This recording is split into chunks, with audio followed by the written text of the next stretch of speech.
பின்னணி பாடகர் டி.எம். சௌந்தரராஜன் அவர்கள் பாடிய விதத்தால் பொது மேடைகளில் கவிஞர் கண்ணதாசன் அவர்களுக்கு சிக்கலை உருவாக்கிய பாடல். அது என்ன பாடல் என்று பார்க்கலாம். வாங்க பதிவிற்குள் போகலாம். கிளாசிக் தமிழ் சினிமாவில் கவித்துவத்தின் மூலம் பல ஹிட் பாடல்களை கொடுத்தவர் கவியரசர் கண்ணதாசன் என்றால், தனது தெய்வீக குரலால் பல ஹிட் பாடல்களை கொடுத்தவர் பின்னணி பாடகர் டி.எம். சௌந்தரராஜன் அவர்கள். ஆனால் நான் எழுதிய ஒரு பாடலை இப்படி பாடிவிட்டீர்களே என்று பின்னணி பாடகர் டி.எம்.எஸ்.இடம் கவிஞர் கண்ணதாசன் கோபப்பட்டுள்ளார். அதாவது 1963ஆம் ஆண்டு நடிகர் திலகம் சிவாஜி கணேசன் சாவித்திரி ஜோடியாக நடித்து வெளியான திரைப்படம்தான் ரத்த திலகம். இந்தியாவிற்கும் சீனாவிற்கும் ஏற்பட்ட இராணுவ போரை மையமாக வைத்து திரைக்கதை அமைக்கப்பட்டிருந்த இந்த படத்தை இயக்குனர் தாதா மிராசி இயக்கியிருந்தார். கவிஞர் கண்ணதாசன் கதையில் வெளியான இந்த படத்தை பஞ்சு அருணாச்சலம் தயாரித்திருந்த நிலையில் கே.வி. மகாதேவன் இசையமைத்திருந்தார். ரத்த திலகம் படத்தில் 8 பாடல்கள் இடம்பெற்றிருந்தது. அனைத்து பாடல்களையும் கவிஞர் கண்ணதாசன் அவர்களே எழுதியிருந்த நிலையில் 5 பாடல்களை டி.எம். சௌந்தரராஜன் பாடியிருந்தார். திரைப்பட உலகில் கவிஞர், தயாரிப்பாளர், திரைக்கதை ஆசிரியர், இயக்குனர் என பன்முக திறமை கொண்ட கவிஞர் கண்ணதாசன் அனைத்து துறைகளிலும் வெற்றியை பெற்றுள்ள நிலையில் சினிமாவில் ஒரு பாடகராகவும் வாய் அசைத்து நடித்துள்ளார். அந்த வகையில் ரத்த திலகம் திரைப்படத்தில் கல்லூரி ஆண்டு விழாவில் முன்னாள் மாணவர் முத்தையா பாடல் பாடுவார் என்று சொன்னவுடன் கவிஞர் கண்ணதாசன் கோட் ஷூட் போட்டுக்கொண்டு அழகாக பாடலுக்கு வாய் அசைத்திருப்பார்.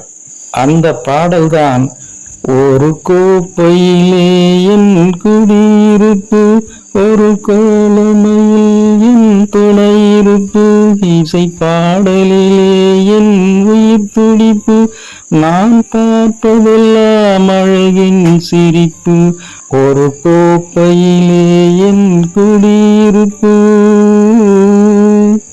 காவியத்தாயின் இளைய மகன், காதல் பெண்களின் பெருந்தலைவன், நான் காவியத்தாயின் இளைய மகன், காதல் பெண்களின் பெருந்தலைவன், பாமர ஜாதியில் தனி மனிதன், நான் படைப்பதினால் என் பேர் இறைவன், ஒரு கோப்பையிலே என் குடியிருப்பு, ஒரு கோலமையில் என் துணையிருப்பு, இசை பாடலிலே என் உயிர் துடிப்பு, நான் பார்ப்பதெல்லாம் அழகின் சிரிப்பு.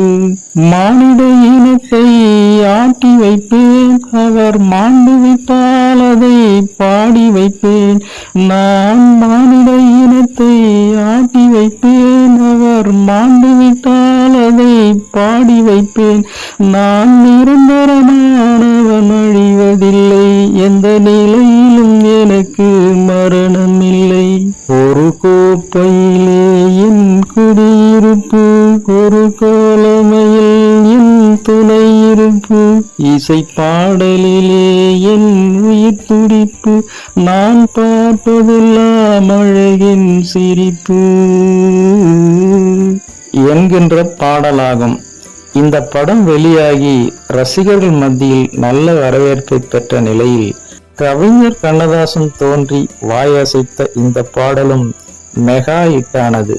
இந்த பாடல் மெகா ஹிட்டானாலும் இந்த பாடலை உண்மையாகவே பாடிய பாடகர் டி.எம். சௌந்தரராஜன் மீது கவிஞர் கண்ணதாசன் அவர்களுக்கு கோபம் வந்துள்ளது.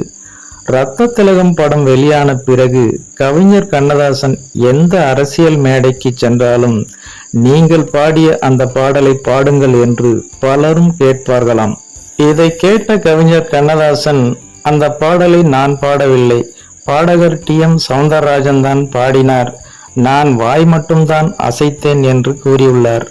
ஒரு இடமாக இருந்தாலும் பரவாயில்லை, செல்லும் இடமெல்லாம் இதே போல் கண்ணதாசனை மக்கள் அனைவரும் கேட்க கவிஞர் கண்ணதாசனும் சளைக்காமல் விளக்கம் அளித்துள்ளார். ஏனென்று சொன்னால் அந்த படத்தில் அந்த பாடலை உண்மையிலேயே கவிஞர் கண்ணதாசன் பாடுவது போலவே அமைந்திருக்கும். அதன் பிறகு ஒரு நாள் பாடகர் டிஎம்எஸ்ஐ சந்திச்ச கவிஞர் கண்ணதாசன், ஐயா டிஎம்எஸ் அவர்களே, எம்ஜிஆருக்கு அவரை மாதிரியே பாடுறீங்க சரி, சிவாஜிக்கும் அவரை மாதிரியே பாடுறீங்க சரி, அதே மாதிரி எனக்கும் என்னை மாதிரியே பாடுறீங்களே, ஏன் இப்படி பண்றீங்க என்று செல்லமாக கோபப்பட்டுள்ளார் கவிஞர் கண்ணதாசன். ஓகே ஃப்ரெண்ட்ஸ், நடிகர்களுக்கு ஏற்ற மாதிரி குரலை மாற்றி பாடும் டிஎம்எஸ் அவர்களை பற்றியும் அதனால் செல்லமாக டிஎம்எஸ் மீது கவிஞர் கண்ணதாசன் கோபப்பட்டதை பற்றியும் நீங்கள் என்ன நினைக்கிறீர்கள் என்ற உங்களோட கருத்துக்களை மறக்காம கமெண்ட்ல பதிவிடுங்க. மேலும் இது போன்ற பல பிரபலங்களின் சுவாரஸ்யமான தகவல்களை பற்றி தெரிந்து கொள்ள நம்முடைய சேனலுக்கு உடனே ஒரு லைக் போட்டு சப்ஸ்கிரைப் பண்ணி சப்போர்ட் பண்ணுங்க.